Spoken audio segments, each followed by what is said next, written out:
ओम श्री गुरुभ्यो नमः। ओम नमो भगवते वासुदेवाय। ओम श्री कृष्णाय परब्रह्मणे नमः। अथ शततमं दशकं केशादिपादान्तवर्णनम्। अग्रे पश्यामि तेजो निबिडतरकलायावलीलोभनीयं पीयूषाप्लावितोऽहं तदनु तदुदरे दिव्यकैशोरवेशं तारुण्यारम्भरम्यं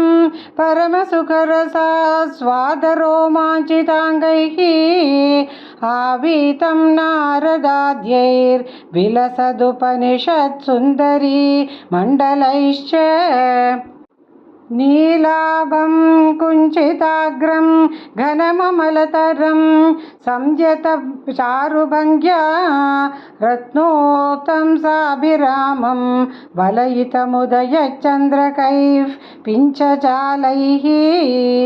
मन्दारसृग्नित्वीतं तव पृथुकबरी भारमालोकयेऽहं स्निग्धश्वेतोध्वपुण्ड्रामपि च सुललितां फालवालेन्दुवीथीं हृद्यं पूर्णानुकम्पार्णवमृदुलहरी चञ्चलभ्रूविलासैः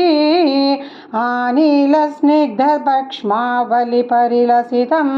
नेत्रयुग्मं विभोते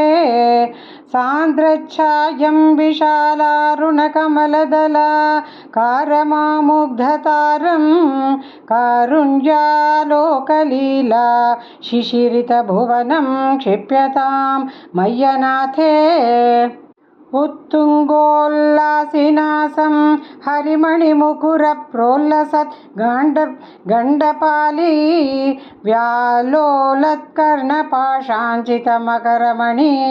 कुण्डलद्वन्द्वदीप्रम् उन्मीलद्दन्तपङ्क्तिः स्फुरतरुणतरच्छायबिभ्रान्धरान्तः प्रीतिप्रस्यन्ति मन्दस्मितमधुरतरं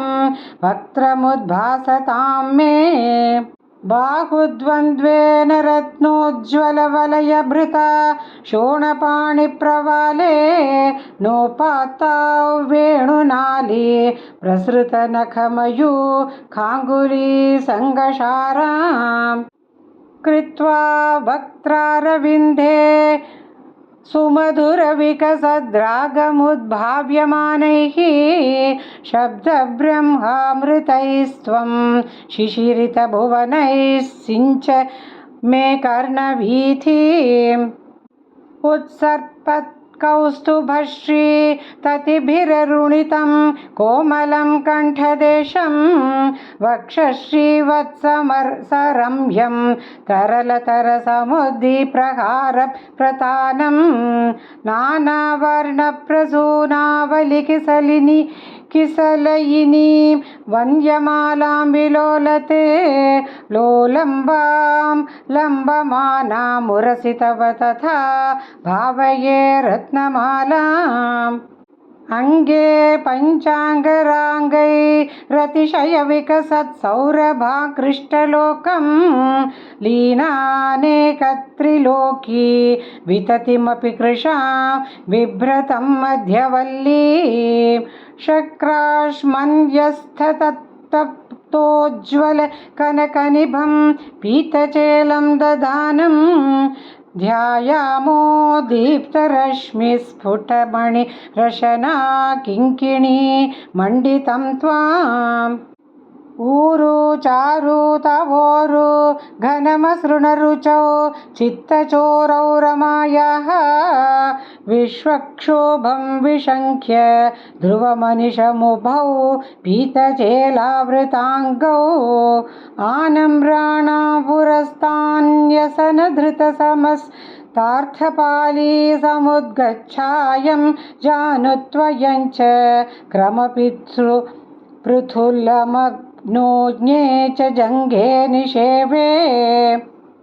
मञ्जीरं मञ्जुनादैर्रिवपदभजनं श्रेययित्यालपन्तं पादाग्रं भ्रान्तिमञ्जत् प्रणतजनमनो मन्दरोद्धारकूर्मम् उत्तुङ्गाताम्रराजन्नखर हिमकरज्योत्स्नया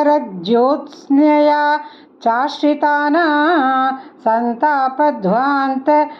हन्त्रीं ततिमनुकलये मङ्गलामङ्गुलीनां योगीन्द्राणां त्वदङ्गेष्वधिकसुरं कसुमधुरं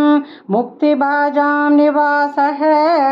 भक्तानां कामवर्षद्युतरुकिसलयं नाथ ते पादमूलम् नित्यं चित्तस्थितं मे पवनपुरपते कृष्णकारुण्यसिन्धो हृत्वा निःशेषतापा प्रदिशतु परमानन्दसन्दोहलक्ष्मी